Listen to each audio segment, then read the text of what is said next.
The house needed to speak to the house. It's this beautiful Edwardian home in Cabbagetown, and then you walked in and it felt like you were in an IKEA showroom. So with Ray buying this house, I needed to sort of incorporate her personality into it. And her personality is amazing.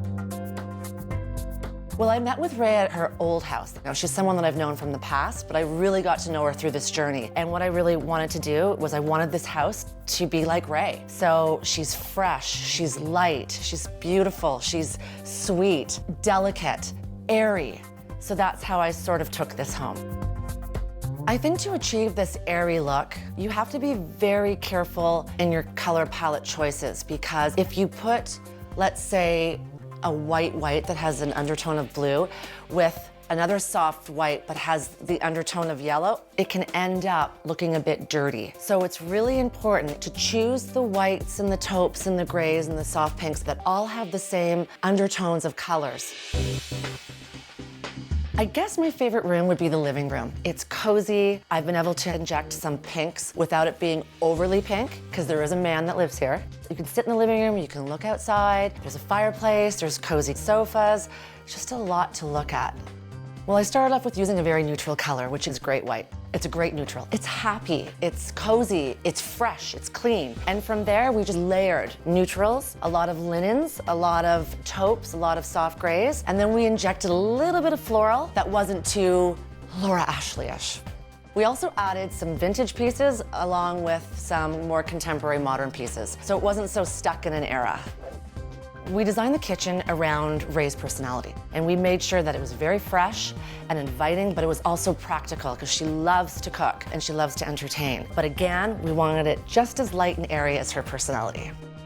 So how I wanted the kitchen to relate to the family room, which is all connected, was I wanted it to be a place where you can gather and be very comfortable. I wanted it to look like a cloud. And at first I was a little apprehensive about the size of this sofa, but you know, guys, bigger, better, you know, big TVs, big couches. So how I managed this large honking sofa was to have it designed in a softer, lighter fabric, so it wouldn't feel so heavy. But that way, it sort of gave Charlie his comfy, sort of Sunday leisurely afternoons, and also gave Ray the pretty airiness.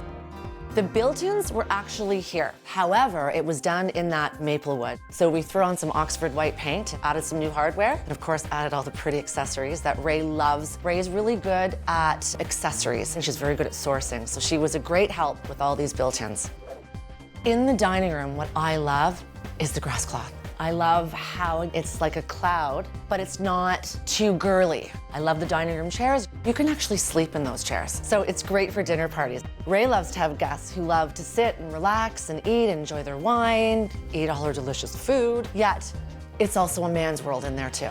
I love picture moldings. I think it gives detail to any house. We went one step further, is we actually put in cashmere, grasscloth, herringbone wallpaper into the picture moldings. It's very hard to see, but it gives it that one more element of coziness and richness. It's almost like a cashmere sweater is on the wall. What we did in the powder room, we decided to use wallpaper, and this wallpaper in particular, it's totally Ray. It's fresh, it's vintage, it's pretty, but it's also a little bold without being too much drama.